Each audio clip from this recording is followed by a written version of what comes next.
దసరా సెలవుల్లో విద్యార్థులు ఉపాధ్యాయులు ఎంజాయ్ చేస్తూ ఉండగా నల్గొండ జిల్లాలోని కొందరు ఉపాధ్యాయులకు ఈ సెలవులు వణుకు పుట్టిస్తున్నాయి. లేని రోగాలతో నకిలీ బిల్లులు సృష్టించి సర్కార్ సొమ్ము డ్రా చేసిన ఉపాధ్యాయులపై క్రిమినల్ కేసులు నమోదయ్యాయి. వారిని పోలీసులు ఎప్పుడైనా అరెస్ట్ చేసే అవకాశం ఉంది. విద్యార్థులను భావి భారత పౌరులుగా తీర్చిదిద్దాల్సిన ఉపాధ్యాయులే విద్యా వ్యవస్థకు మచ్చ తెచ్చేలా వ్యవహరిస్తున్నారు. 3 ఏళ్ల క్రితం నల్గొండ జిల్లాలో కొందరు టీచర్లు మెడికల్ బిల్లు కోసం కక్కుర్తిపడి అడ్డంగా బుక్ అయ్యారు. నకిలీ బిల్లులు సృష్టించి కోట్ల రూపాయలు కొల్లగొట్టారు. ప్రభుత్వ ఉద్యోగి భార్య, పిల్లలు, అతనిపై ఆధారపడే తల్లిదండ్రుల వైద్య ఖర్చుల కోసం ప్రభుత్వం నుంచి 25,000 నుంచి 80,000 రూపాయల వరకు క్లెయిమ్ చేసుకునే సదుపాయం ఉద్యోగులకు ఉంది. ఈ అవకాశాన్ని ఆసరాగా చేసుకుని జిల్లాలో 119 మంది టీచర్లు నకిలీ బిల్లులు పెట్టి డబ్బులు డ్రా చేశారు. కొందరైతే 2 సార్లు డబ్బులు తీసుకున్నారు. ఆడిట్లో టీచర్ల నకిలీ బిల్లుల వ్యవహారం బయటపడింది. బోగస్ బిల్లులతో డబ్బులు డ్రా చేసిన వారిలో 75 మంది ప్రస్తుతం సర్వీస్లో ఉండగా 44 మంది రిటైర్ అయ్యారు. అయితే కేవలం రిటైర్ అయిన వారిపై మాత్రమే ఇప్పటి వరకు క్రిమినల్ కేసులు నమోదు చేశారు. తాజాగా పాఠశాల విద్యాశాఖ కమిషనర్ ఆదేశాల మేరకు సర్వీస్లో ఉన్న టీచర్లపై కూడా క్రిమినల్ కేసులు నమోదు చేయాలని డీఈఓ పోలీసులకు ఫిర్యాదు చేశారు. జిల్లా విద్యాశాఖలో వెలుగు చూసిన అక్రమాల పట్ల ఉపాధ్యాయ సంఘాలు మండిపడుతున్నాయి. అధికారుల అలసత్వం, సరైన చర్యలు తీసుకోకపోవడం వల్లనే ఇలాంటి సంఘటనలు పునరావృతమవుతున్నాయంటున్నారు కొందరు టీచర్లు. ప్రభుత్వపు సొమ్మును రికవరీ చేయడంతో పాటు వారిపై క్రిమినల్ కేసులు నమోదు చేయడంలో తప్పులేదంటున్నారు. సమాజానికి నీతిని బోధించాల్సినటువంటి ఉపాధ్యాయ వర్గం ఇట్లాంటి స్కామ్లలో ఇరకడం అనేటువంటిది చాలా దురదృష్టకరమైనటువంటి విషయం. దీన్ని మనం సమర్థించాల్సినటువంటి అవసరం లేదు. ముఖ్యంగా అధికారుల వాచ్ బాగా ఉండాల్సినటువంటి అవసరం ఉన్నది. తర్వాత వ్యక్తులుగా కూడా దీన్ని ఎవరికి వాళ్ళు అవినీతిని ప్రోత్సహించడం జరగకుండా ఉండాల్సినటువంటి సమాజం కావాల్సినటువంటి అవసరం ఉన్నది. బయటపడ్డటువంటి వాళ్ళ మీద కఠినంగా చర్యలు ఉంటే మాత్రం మిగతా ఇట్లాంటివి మళ్ళీ రిపీట్ జరగకుండా ఉండేటువంటి అవకాశం ఉంటుంది. కాబట్టి రాజకీయ పలుకుబడికి, రాజకీయ ప్రలోభాలకు లొగ్గకుండా దీంట్లో బాధ్యులైన వాళ్ళందరి మీద కఠినమైన చర్యలు తీసుకోవాల్సినటువంటి అవసరం ఉన్నది. విద్యా వ్యవస్థ సరిగ్గా లేకపోతే దేశ పటిష్టతకు ప్రమాదమని విద్యావేత్తలు హెచ్చరిస్తున్నారు. దేశానికి ప్రధానమంత్రి వచ్చి గురువు నమస్కారం చేసే రోజులు ఇవాళ గురువు అంటే మొగం చాటు చేసే ఒక దౌర్భాగ్యమైన పరిస్థితులు వచ్చేటట్టుంది. ఇది మారాలని చెప్పి నేను కోరుతా ఉన్నాను. గురువు అనేవాడు గురువుగా ఉండాలి, గొప్ప వ్యక్తిగా ఉండాలి, ఆదర్శప్రాయుడై ఉండాలి. అవినీతికి రొచ్చుగుండకు బాధ్యుడయ్యేవాడు గురువు కాదు. వాడు పరువు తీసేవాడు అవుతాడు, సమాజాన్ని బరువైన వాడు అవుతాడు, నష్టపూరితమైన వాడు అవుతాడని చెప్పి నేను భావిస్తా ఉన్నాను. కేసులు నమోదు కావడంతో దసరా సెలవుల తర్వాత స్కూళ్లకు వెళ్తే పోలీసులు అరెస్ట్ చేస్తారేమోనని టీచర్లు ఆందోళనలో ఉన్నారు. పొదుపు చర్యల్లో భాగంగా కేంద్ర పెట్రోలియం శాఖ మంత్రి వీరప్ప మొయిలీ మెట్రో రైల్లో ప్రయాణం చేశారు. ఢిల్లీలో తన నివాసం నుంచి ఆఫీస్కు మెట్రో రైల్లో వెళ్లారు మొయిలీ. పెట్రోల్ వినియోగం తగ్గించాలని దేశ ప్రజలకు పిలుపునిచ్చిన కేంద్ర మంత్రి తాను రైల్లోనే ఆఫీస్కు వెళ్తానని తెలిపారు.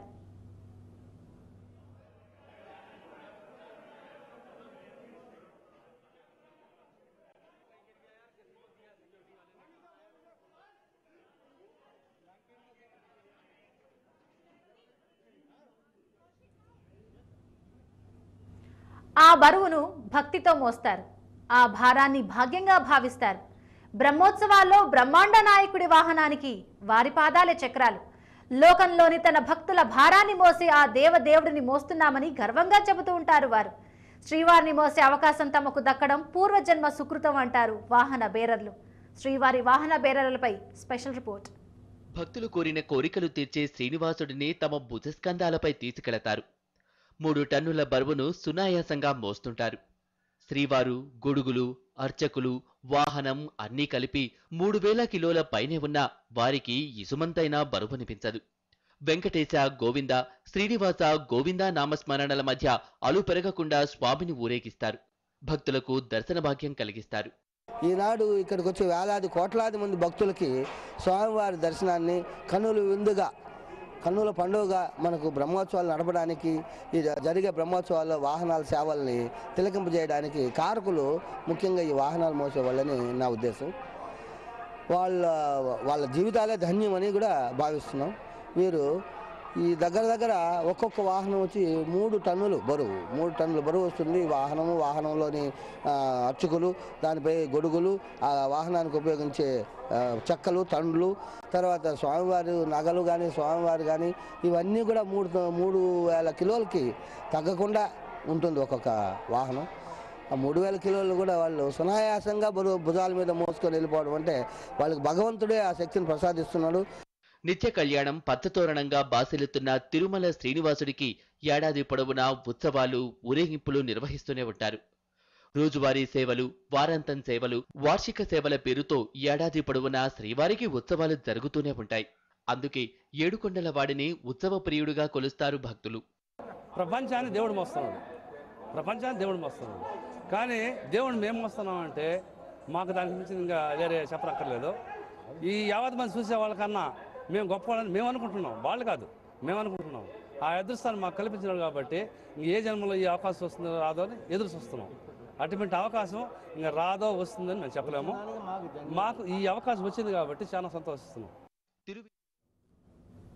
మనిషి ప్రతిరోజు కలలు కంటాడు. రేపటి జీవితం బాగుంటుందని బంధాలని, బంధుత్వాలని ఏర్పరచుకుంటాడు. కష్టసుఖాల్లో తోడుంటారని, ఆస్తుల్ని, డబ్బుని కూడబెట్టుకుంటూ ఉంటాడు అనుభవించొచ్చని. కానీ ప్రకృతి కన్నెర్ర చేస్తే ఈ ఆశలు, ఆశయాలు, బంధాలు, బంధనాలను అన్ని క్షణాల్లో తుడిచిపెట్టుకుపోతాయి. వందలు, వేలు, లక్షల మంది ప్రాణాలతో పాటు తమ ఇహలోక బంధాలని కూడా శాశ్వతంగా కోల్పోతారు. ప్రకృతి విలయతాండవం చేస్తే పరిస్థితి అంత భయంకరంగా ఉంటుంది.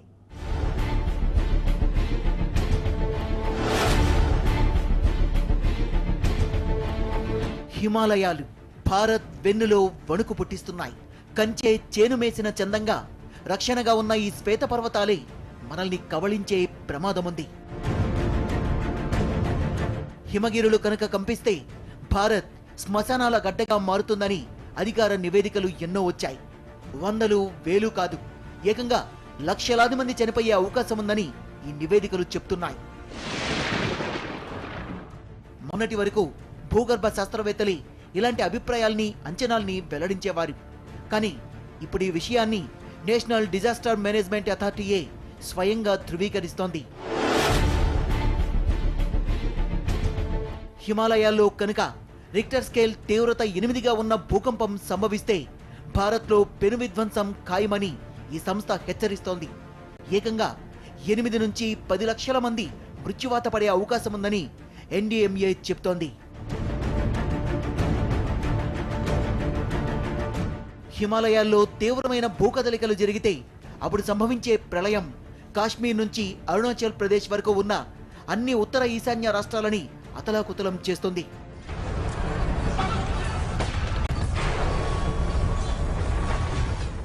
మంచుకొండలు విరిగి పడతాయి, వరదలు ముంచెత్తుతాయి, రోడ్లు, ఇళ్ళు అన్నీ కొట్టుకుపోతాయి. గత 6 దశాబ్దాలుగా ప్రశాంతంగా ఉన్న హిమాలయాలు ఈ మధ్య ప్రకంపనాలకి గురవుతున్నాయి. ఎందుకంటే హిమాలయాల కింద భూగర్భంలోని టెక్టానిక్ ప్లేట్ల మధ్య ఒత్తిడి పెరుగుతోంది. ఈ ఒత్తిడి ఎంత ఎక్కువగా ఉందంటే ఇప్పుడు ఒక మహా భూకంపం రావడం తప్పనిసరని నిపుణులు అంచనా వేస్తున్నారు. రిక్టర్ స్కేల్ తీవ్రత 8 లేదా అంతకన్నా ఎక్కువ స్థాయి భూకంపం హిమాలయాల్లో ఏర్పడవచ్చని శాస్త్రవేత్తలు చెప్తున్నారు. అదే కనుక జరిగితే విపరీతమైన ఆస్తి నష్టంతో పాటు 8 నుంచి 9 లక్షల మంది ప్రజలు చనిపోయే అవకాశం ఉంది.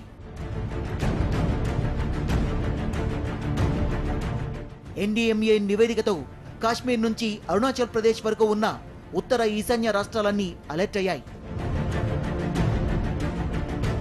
ఎన్డీఎంఏ హిమాచల్ ప్రదేశ్లోని మండి ప్రాంతంలో పరిశోధనలు జరిపింది. ఇక్కడ గనుక రిక్టర్ స్కేల్ పై 8 తీవ్రత ఉన్న భూకంపం సంభవిస్తే 9 నుంచి 10 లక్షల ప్రాణ నష్టం జరుగుతుందని ఈ పరిశోధనలు అంచనా వేశాయి.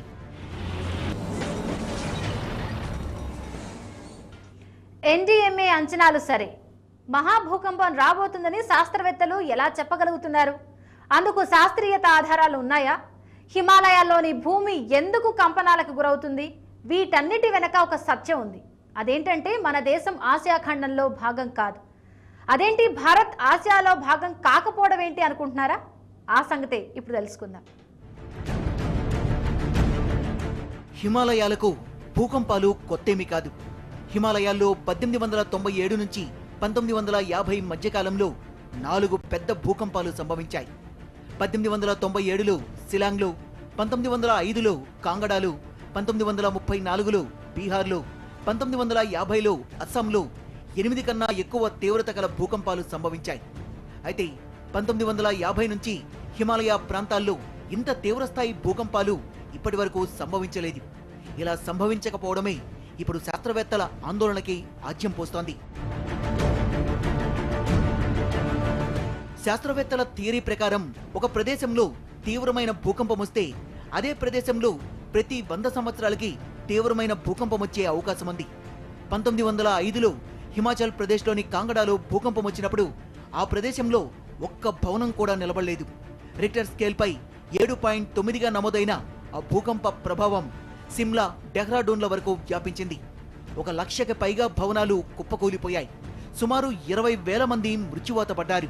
53,000 పాడి పశువులు అంతమొందాయి.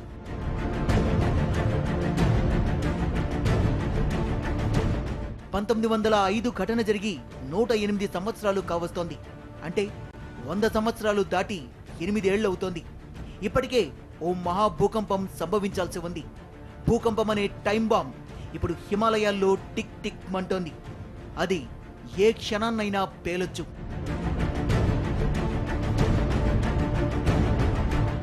అసలు హిమాలయాల్లోనే ఈ భూకంపాలు ఎందుకు ఎక్కువగా సంభవిస్తున్నాయి? హిమాలయాలు ఆసియాలో 1500 మైళ్ల వరకు వ్యాపించి ఉన్నాయి. 250 మిలియన్ సంవత్సరాల క్రితం భూమి మీద ఖండాలన్నీ కలిసుండేవి. జియాలజిస్టులు ఇలా కలుసున్న భూమిని గొండ్వానా ల్యాండ్ అని పిలుస్తారు. కానీ భూమి లోపలి టెక్టానిక్ ప్లేట్ల కదలిక వల్ల ఈ భూభాగం ముక్కలుగా విడిపోయింది.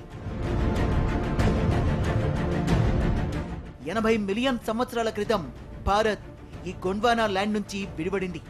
మన దేశం ఉత్తర దిశగా ప్రయాణించి మరొక భూభాగాన్ని ఢీకొట్టి ఆ భాగంలో కలిసిపోయింది.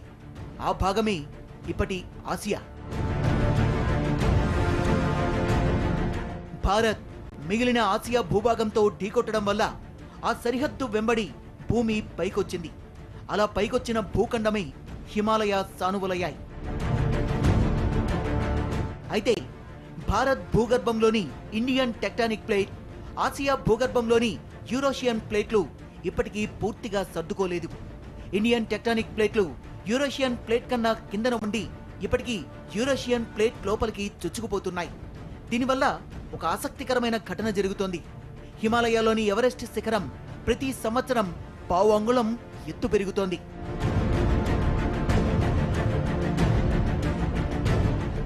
ఈ ప్లేట్ కదలిక వల్లే హిమాలయాల్లో తరచుగా భూకంపాలు సంభవిస్తున్నాయి. హిమాలయాల్లో ఈసారి రాబోయే మహా భూకంపం 1905లో వచ్చిన భూకంపానికన్నా ఎన్నో రెట్లు విధ్వంసాన్ని సృష్టించనుంది. ఎందుకంటే ఇప్పుడు ఈ ప్రాంతాల్లో భవనాలు, కట్టడాలు ఇబ్బడి ముబ్బడిగా పెరిగిపోయాయి. జనాభా కూడా పెరిగింది. ఈ ప్రమాదాన్ని కొంతవరకైనా నివారించడానికి ప్రభుత్వం కేదార్నాథ్కి దగ్గరలో ఒక భూకంప పరిశీలన కేంద్రాన్ని ఏర్పాటు చేసింది. భూకంపం రాబోయే 15 రోజుల ముందు ఇది హెచ్చరిస్తుంది. ఈ పరిశీలన కేంద్రం కనుక సమర్థవంతంగా పనిచేస్తే కొంతలో కొంతైనా ప్రమాదం తప్పుతుంది.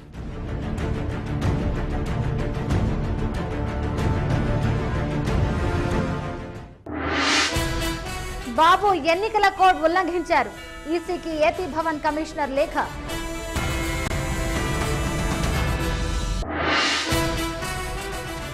సీమాంధ్ర ఉద్యమం వెనక సీఎం కిరణ్, మండిపడ్డ ఎంపీ వివేక్.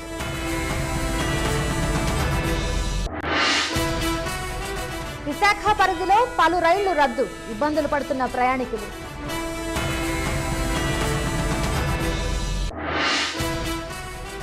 కాళీమాతకు పొర్లు దండాలు, గుంటూరులో వినూత్న నిరసనలు.